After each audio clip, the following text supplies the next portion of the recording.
semuanya, jadi kali ini aku bakal bahas kisah I Gusti Ketut Jelantik. I Gusti Ketut Jelantik adalah pahlawan nasional Indonesia yang berasal dari Karangasem, Bali. Ia lahir pada tahun 1800 hingga wafat pada tahun 1849.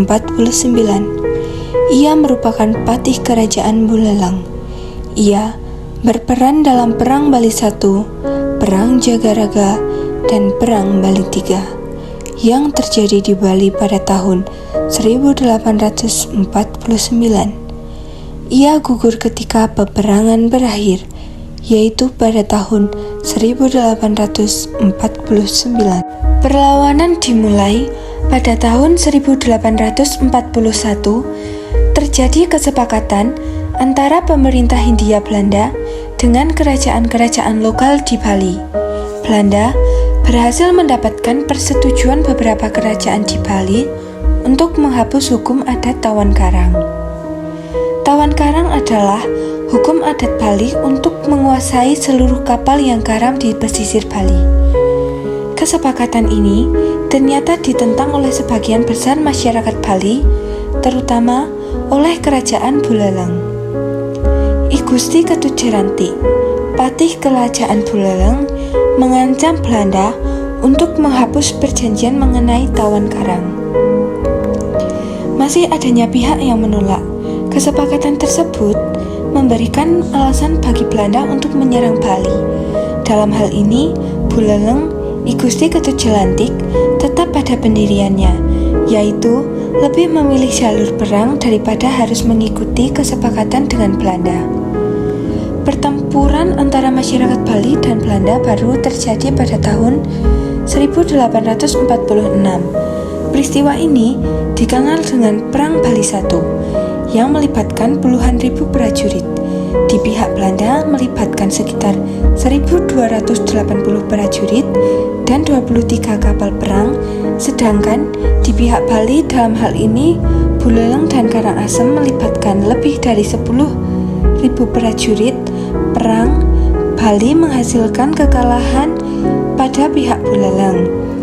Istana Buleleng berhasil dikuasai Belanda sehingga I Gusti Ketut Jelantik bersama Raja Buleleng harus melarikan diri ke daerah Jagaraga.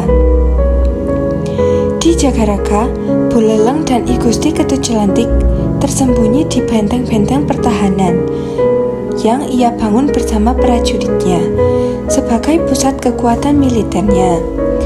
Belanda yang belum puas hanya dengan menguasai istana Buleleng, kemudian terus mengejar Ketut Jelantik dan Raja hingga Jagaraga. Perang Bali II meletus di Jagaraga pada tahun 1848. Ketut Jelantik kali ini memimpin 16.000 prajurit Bali, termasuk 1.500 prajurit bersenjata api. Sementara Belanda berjumlah 2.400 prajurit, termasuk prajurit kerajaan lokal yang berhasil diperdaya Belanda dalam Perang Bali II atau Perang Jagaraga. Masyarakat Bali mampu memukul mundur Belanda. Tercatat 800 prajurit Belanda tewas dan sisanya melarikan diri ke kapal. Kekalahan pada Perang Jagaraga memaksa pihak Belanda mengganti panglima militernya. Dalam waktu setahun, Belanda menyusun kembali pasukannya untuk menyerang Bali. Namun, kali ini dengan kekuatan yang sangat besar, yaitu 5.000 prajurit terlatih, 3.000 prajurit laut, dan 100 kapal perang, tahun 1849, Belanda kembali menyerang wilayah Jagaraga. Perang ini dikenal dengan nama Perang Bali III. Masyarakat Bali dipimpin oleh Ketut Jelantik dengan gagah berani menunggu dan siap menghadapi armada Belanda. Kali ini, Belanda jauh lebih taktis dan berpengalaman dalam menyusun strategi perang. Akhirnya, Buleleng jatuh ke tangan Belanda, namun Ketut Jelantik berhasil lolos dan melarikan diri ke Karangasem. Ketut Jelantik akhirnya tewas dalam penyergapan yang dilakukan pasukan Lombok, sekutu Belanda, Sekutu Belanda. Jasa beliau dalam melawan Belanda menjadi alasan pemerintah RI memberikan gelar pahlawan nasional berdasarkan SK Presiden RI nomor 077 TK tahun 1993. Moral of the story: keberanian ketujuh lantik menjaga dan mempertahankan kearifan lokal negaranya walaupun harus berhadapan dengan pihak yang jauh lebih kuat merupakan implementasi dari semangat patriotisme dan tanggung jawab bernegara.